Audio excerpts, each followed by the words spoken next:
चौथी बड़ी खबर पर हम चर्चा करेंगे। दिल्ली के सीएम अरविंद केजरीवाल से ये जुड़ी हुई खबर है, जहां उनकी मुश्किलें कम होती नजर नहीं आ रही। कथित शराब घोटाला मामले में अब तक ईडी द्वारा सीएम केजरीवाल को 9 समन जारी किए जा चुके हैं। वहीं अब एक और मामले में ईडी ने सीएम केजरीवाल को समन भेजा है। दिल्ली जल बोर्ड से जुड़े मनी लॉन्ड्रिंग के मामले में ईडी ने आज सीएम केजरीवाल को पूछताछ के लिए बुलाया है, जिसके बाद प्रवर्तन निदेशालय के समन को दिल्ली के सीएम अरविंद केजरीवाल ने एक बार फिर से नकार दिया।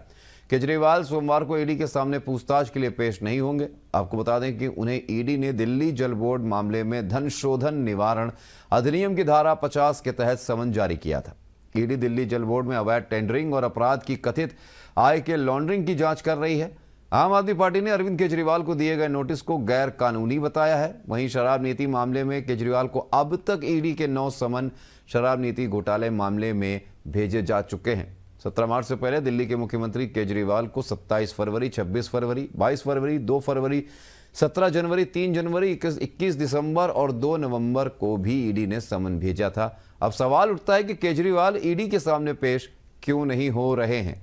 तो सबसे बड़ी बात सर यही है कि आखिरकार क्यों केजरीवाल जो हैं वो पेश नहीं होना चाह रहे हैं ईडी के सामने, और क्यों लगातार कानून को वो ठेंगा दिखा रहे हैं। देखिए, ये आपका और हमारा आकलन हो सकता है कि कोई ठेंगा दिखा रहा है क्या। देखिए, उनके पास भी लीगल एडवाइजर्स हैं, उनके पास भी जानकारी, वो स्वयं भी IAS किए हुए हैं, उनको भी सारी जानकारी है। उनका कहना ये है कि ये समन गैर कानूनी है। तो पहले शराब घोटाले में इनको समन जबकि जिसे नवा फिर दे दिया गया, तो ईडी कोर्ट चली गई। अरे साहब, ये तो आ ही नहीं रहे मेरे पास।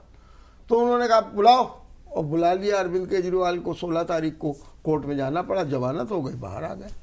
अब मामला क्या है, अभी ये तय नहीं हुआ कि कोर्ट ये कह दी चलिए आप ईडी में क्यों नहीं जा रहे हैं, अगर आप नहीं जाएंगे तो अब आपके ऊपर इतना फाइन होगा, ये नहीं कहा। इसी तरीके से अब ये नया नोटिस है, ये है जल बोर्ड से संबंधित मामले का।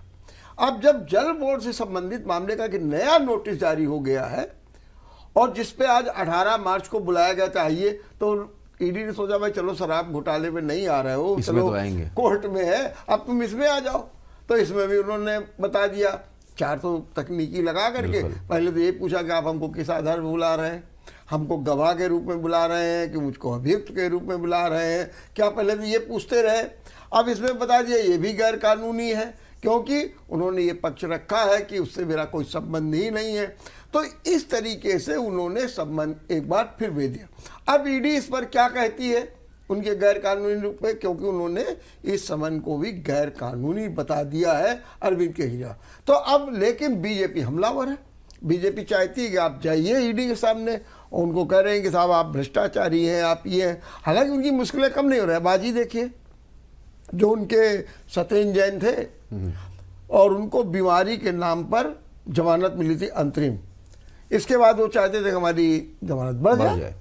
तो सुप्रीम कोर्ट ने आज उनकी सारी याचिकाओं को खारिज कर दिया और कहा आज ही सरेंडर करिए आकर के।